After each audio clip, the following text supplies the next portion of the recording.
Welcome to Relocating to Disney. It is a very cold Western New York afternoon right now. It's with the wind chill, it's about 25 degrees Fahrenheit right now. Now what we're going to be doing today is doing a little bit of unboxing of home automation. Now we purchased a home in Florida. We're not going to actually move into the house for several months. So that means we have to get a management company to run the house while we're not there. Now our friends had a great suggestion. They said, why not install home automation instead of hiring somebody to do that management work for you? Now if you know anything about me, you know I'm all about home automation. I love this stuff. I have it installed all throughout the New York home. So that idea just really got me going, and I went overboard. So what we're going to do today is some unboxing of some things that I have bought for the Florida home that I will be installing when we go down to the house in March. We need to start off with some basics. If you're new to any kind of home automation, you'll probably be immediately frustrated with trying to get your home automation devices to connect to the network. Well, that's because most modern wireless access points are dual band. They broadcast on both 2.4 gigahertz and 5 gigahertz. But most of the home automation equipment, like these light bulbs, they only connect on the 2.4. So what's the difference?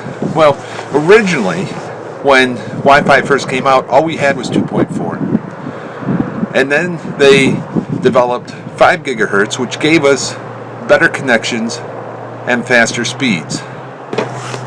So what these WAPs will do is when a device tries to connect to it, it'll try to give it the best connection it can. It'll try to give it a 5 gigahertz connection.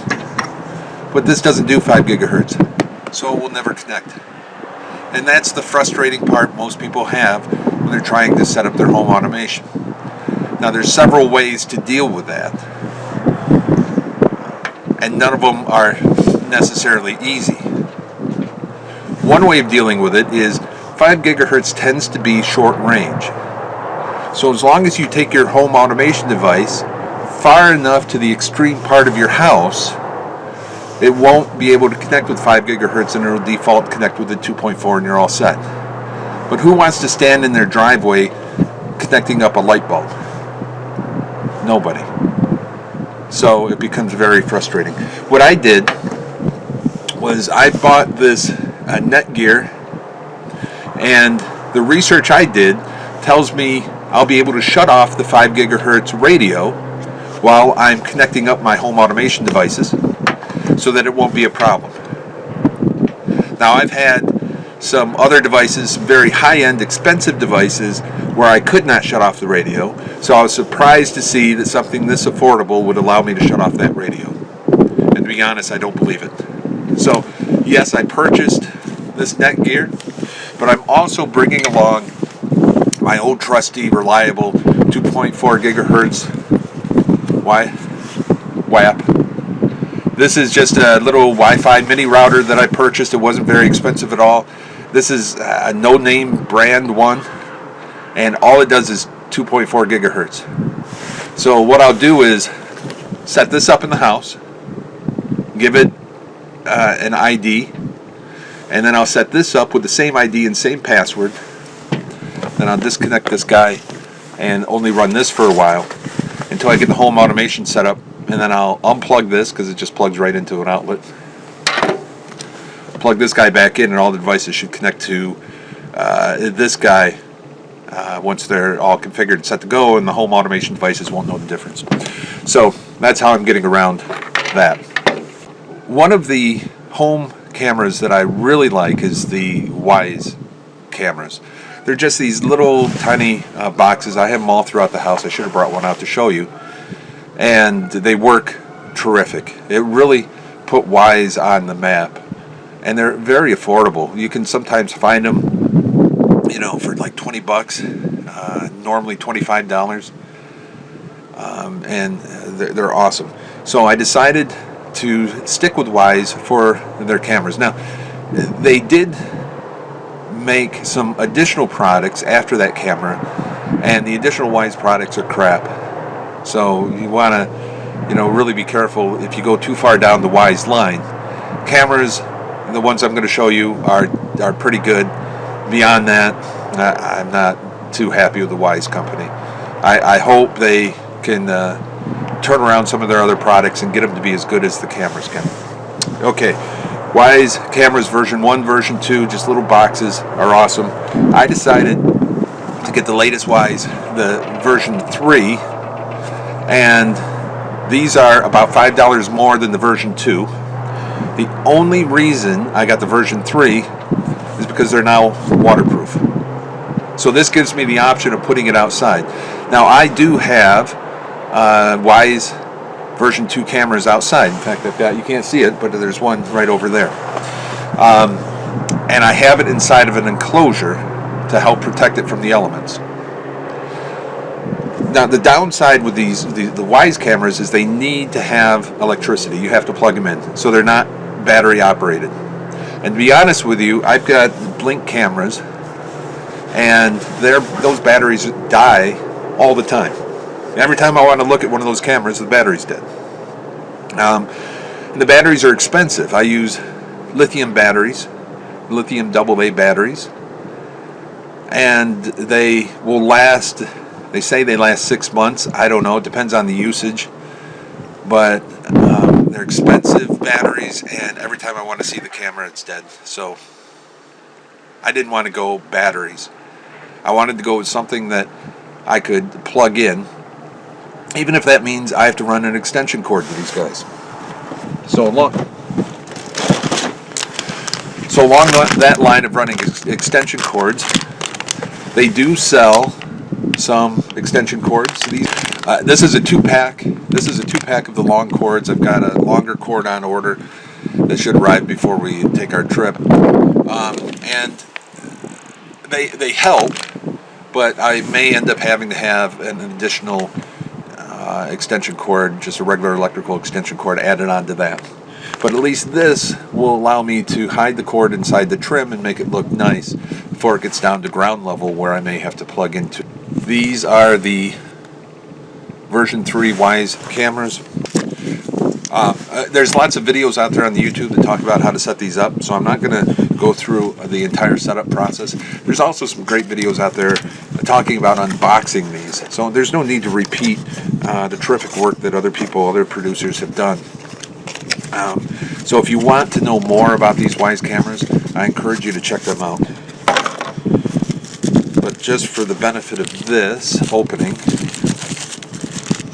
it comes wrapped in plastic. Peel that back. There we go. Now what they did from the original was they completely sealed this, so there's really no openings, although there's a speaker there. I see there's some opening there. But this back here used to be a connector, and now they've hardwired it.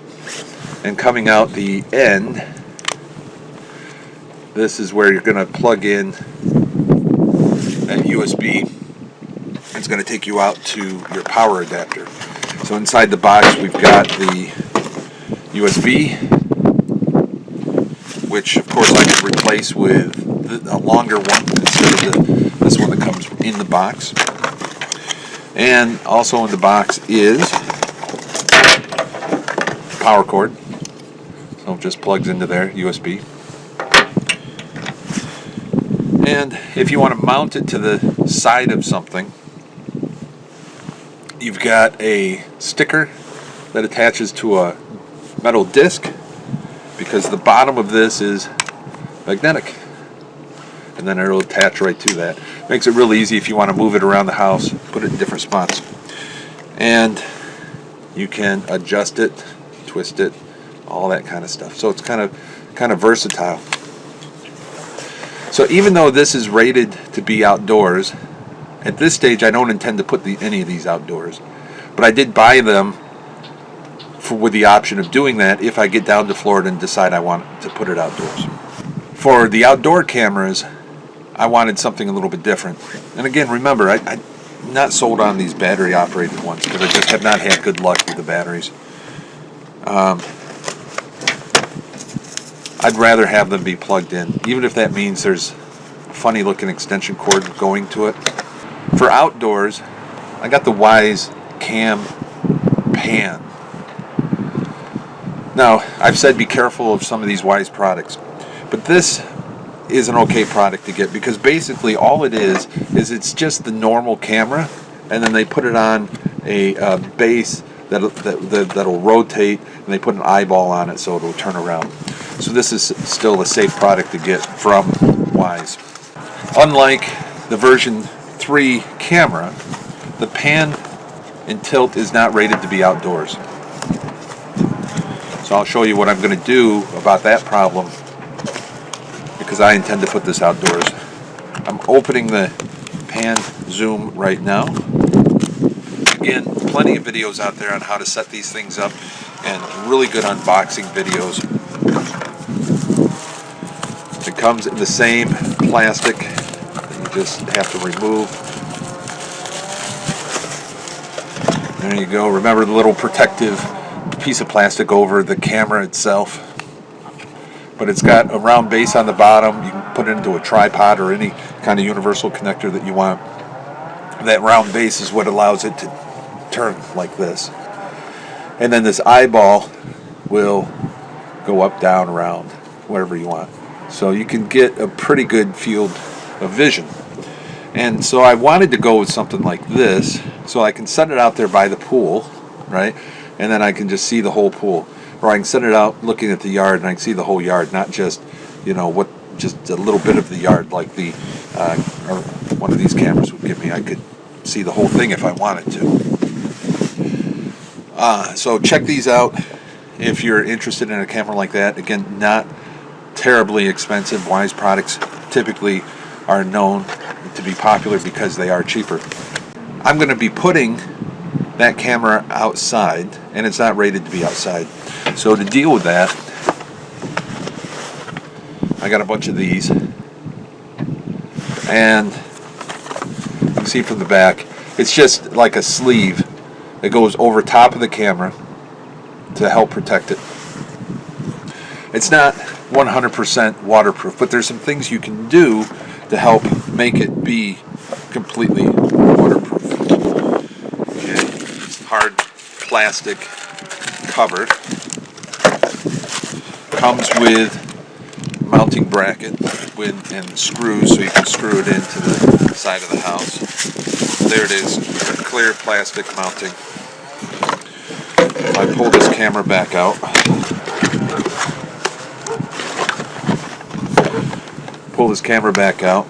this just slides over the top of it like that, and then it's inside.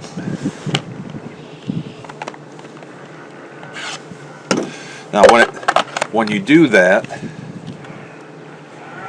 and right there in the base, that's where the charging cord plugs in, right down here. That's not going to be waterproof at all. That's still going to be sitting out there in the elements. So what you do is you plug the cord, again, long cord, right? You plug that in, put a little bit of silicone caulk right there, and that'll help seal it up. And then I saw this on a YouTube video. That's why I'm saying there's a lot better videos out there if you want to learn how to do some of this stuff. You take and you put a little dip in the cord so that when water hits it, it doesn't run back to the machine, it runs down the cord. So some really easy things you can do. So let's talk a little bit more about these Wise cameras. Wise cameras will only shoot a 12-second clip, save it up to the cloud, and then notify you about it. And what I find is 12 seconds is never long enough. You can pay for a subscription, and that'll write more up to the cloud so you can see more, but who wants to pay for a subscription? Nobody. So one thing that Wise does with a lot of their cameras is allow you to put in a memory card. So you pop this memory card inside the camera, and then you can, through the app, preview and go back in time and look and see what the card recorded. So that's a nice feature. I bought a bunch of these, one for every camera, and I got a bunch of cameras. So the number of cameras that I have, I should be able to see all around the house and all inside the house as well. So I'm really looking forward to that. So the camera has a memory card in it. If somebody walks up to your house and rips one of these off the side of the house and decides to take it with them, well, it's not an expensive camera, so you're not going to be out a lot. And that 12-second capture that got written to the cloud, hopefully that was enough to capture who stole your camera. Because once it's gone, you're not going to be able to look at the memory card to get more information. One of the downsides for these Wise cameras is the only way you can see the video is if you look on the app on your phone. There's really no practical way to see the video on your computer. There's some hacks some people will do with some emulators and things, but really the average person, that's way over their head. They're never going to do it. Another disadvantage, and a thing I don't like about these, is the integration with the Google app, and I haven't tested the integration with Alexa. So in theory, what you're supposed to be able to do is go to your Google app and say, "Hey Google, show me the front yard camera on the living room TV," and it's supposed to show it. In my experience, it shows it about 25% of the time. Most of the time, it's just left there searching for the camera and can never find it. So I know that's a big selling point. It's something I really want, but I haven't had good success with the integration into the Google Home system. Okay, let's move off the subject of cameras and take a look at some other items that I have purchased for the house. This is a front door security lock, and it can be controlled through Wi-Fi. So you can walk up to it. It's got the code that you can enter to unlock it. It also has a key, and I'm really happy about the key part because, hey, technology's great, but it isn't perfect. I never totally trust technology, and I'm a technologist. So I want something with a key so that when the technology fails, I can still get in the house. It does run off of a battery on the back end, but I've had devices like this in the past. Batteries tend to last a long time in these. So the benefit of something like this is if somebody needs to get into the house to do some work, I can remotely unlock the door. I can also check to make sure the door is locked. I can unlock it for somebody to come in and then lock it when they leave. The next big hot thing that everybody's getting is these video doorbells. And there's a ton of them out there on the market now. It all started by Ring. And I've done a lot of research, but I've never purchased one. But I purchased one for the new house. And Ring's been around the longest. They seem to be the most liked and the most respected still. Usually if somebody comes out with a great product and it's not long before the competition exceeds them. That hasn't seemed to happen yet with Ring. Now you can spend a lot of money on a video doorbell, and Ring has a fairly inexpensive low-end model, and that's what I decided to do. You can spend $150, $200, $300 on a doorbell, but this little doorbell wasn't that expensive. There it is. And you wire it into your existing doorbell, so you have to have a doorbell to begin with, because that's what powers this. That's what provides its electricity. It's not battery operated. And then, again, there's unboxing videos and setup videos out there. You can go check those out. This is something I bought with it. It's the Ring Chime, so that when somebody rings that doorbell, it will fire off the chime. It can also fire off your original doorbell, and that's fine too. But I thought, I'll get the chime to go with it, and then you can put the chime anywhere in the house. Thought it would be a nice addition, and it really wasn't that expensive. And I bought the two as a package on Amazon. So that's the Ring doorbell and the Ring Chime. Okay, so another hot item out there is to get a Wi-Fi enabled controller for your thermostat. Again, there's a lot of really good products out there and a lot of very expensive ones, and the best products tend to be the most expensive. So there's a company called Nest. They are really made a huge impact on these devices, and they've been recently purchased by Google. But the problem with Nest is all their products are just so expensive. I mean, I'm sure they're excellent, but for my stingy wallet, they seem to be very expensive. So I did a little research, and I bought this Sensi Thermostat. And I actually bought this at Christmas time. I was going to install it at the New York house, never got around to it. So I'm going to take it with me for the Florida house. Now, the Florida house has 3 zones, which means 3 thermostats. And they may already have something. I didn't bother to look. They may already have some kind of Wi-Fi thermostat. I don't know. But just in case, I'm going to take one of these and use it if I need to. The thing I like about this is, yes, you can remote control your temperature settings, which is really good, but it also tells you the temperature of the house, which is probably more important, because you can set the temperature of the house before you leave and expect it to stay there. But if something breaks and the temperature starts going wonky, you need something that's going to report back to you what the current temperature is inside the house.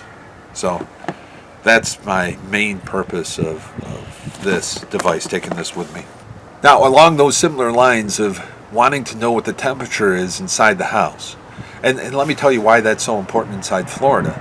If the temperature gets too high and it gets too humid in the house, you'll actually start getting mold growing on the walls inside of your house. So that's why it's such a big deal. It's something you want to pay attention to. And it's why I'm so concerned about it. That's why I'm taking that thermostat. And I'm also taking this next product that I purchased. This is the Sonoff TH16. And this is just a temperature monitor. So you plug that probe into it, and it's designed to be used in a lot of different ways. So you can put it in your refrigerator and it'll tell you what the temperature of the fridge is. You can put it in an aquarium. You can put it anywhere you want to. What this is designed to do is you can program it so that when it reaches a certain temperature, it will turn on some relays that are in here that you can connect, and those relays will turn on another device. So let's say it's getting too hot. So what you do is you plug a fan into the other relay, and when it reaches a certain temperature, the fan turns on. Or let's say it's getting too cold, so you plug a heat lamp into this other side, and so the heat lamp comes on. It's great if, let's say you've got plants and you want to maintain a certain temperature for your plants, and when it gets too low, you flip on the heat lamp, for example. So there's a lot of versatility for this thing. All I care about is I want to know what the temperature is inside the house. This was a very inexpensive piece of home automation Wi-Fi equipment. The downside to this is it will not send out alerts. So what it'll do is when it detects a temperature variance that you set, it just flips on the other relay and makes something happen. If you want to know what the temperature is, you have to use your phone, log into the device, and it'll tell you the temperature. So there's no alerting. You can't say, hey, if my house hits 85 degrees, send an alert to my phone. It won't do that. It's not that smart. But there are plenty of devices out there that will do that, and they are very expensive. This, not expensive. So for the price difference, I'll take the inconvenience of having to check my phone once in a while to make sure the house temperature is okay. If you know me, you know I'm all big on water sensors. I've got lots of water sensors here in my New York home, and they have saved me many times. I have them around the toilets, the hot water tanks, the washer and dryer. Anytime some water collects up on the floor, these sensors will go off, and they have an ear-piercing sound. You can hear them all around the house when one of these things go off. Well, if I'm not at the house and I have a water issue, I'm not going to hear it. Now, one of the good things is with these Wise cameras is they will detect alarms and notify you. They'll detect smoke alarms, water sensor alarms, all that stuff. They'll let you know if they hear an alarm go off. But I don't know if I really trust the Wise camera enough to let me know when a water sensor alarm is going off. So that's why I made this purchase. This is a water detection with RF Wi-Fi. It comes with a gateway. Well, let me get it in here. A gateway and 3 water sensors. So what will happen with this is if it detects water, not only will it make the sound that hopefully the Wise camera will hear, but it will also use Wi-Fi back through the hub to notify me that there's a water issue. So I'll set this up next to various areas like the hot water tank. Maybe I'll set it up by the back door so I know that if there's water coming in there, I'll be notified about it. So anyways, I've had some really good experience with water sensors in the past, things that would have gotten out of hand if I didn't have one. So for me, buying some water sensors makes complete sense. I think this is a good investment. Okay, next purchase.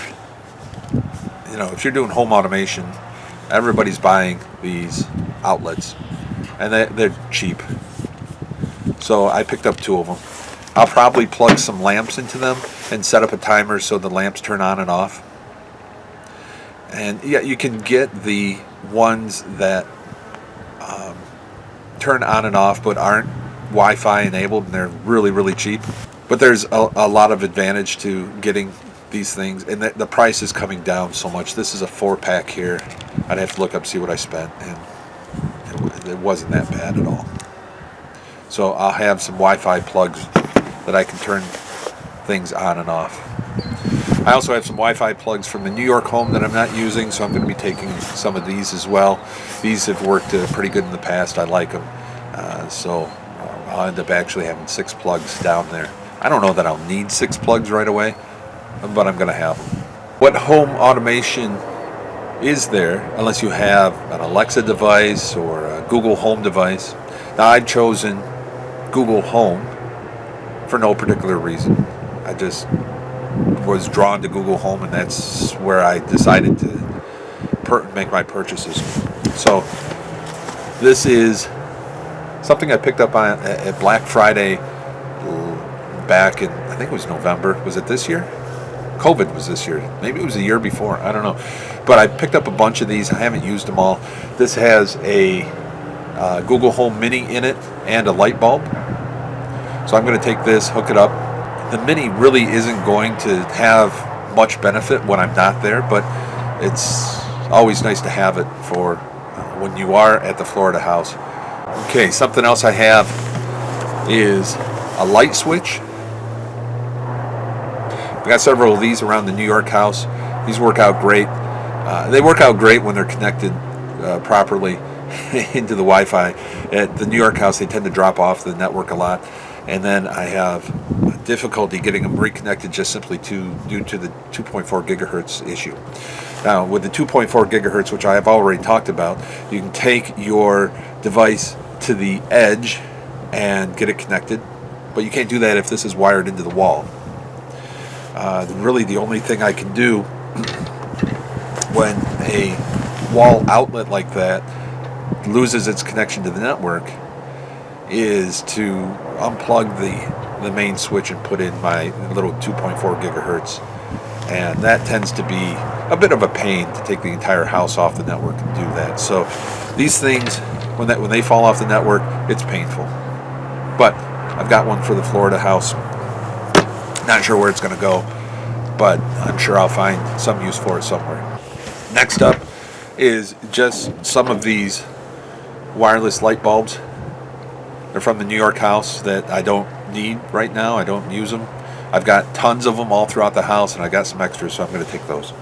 Next up on the list are some things that are not Wi-Fi enabled, but I really like them, so I'm going to bring these along to Florida as well.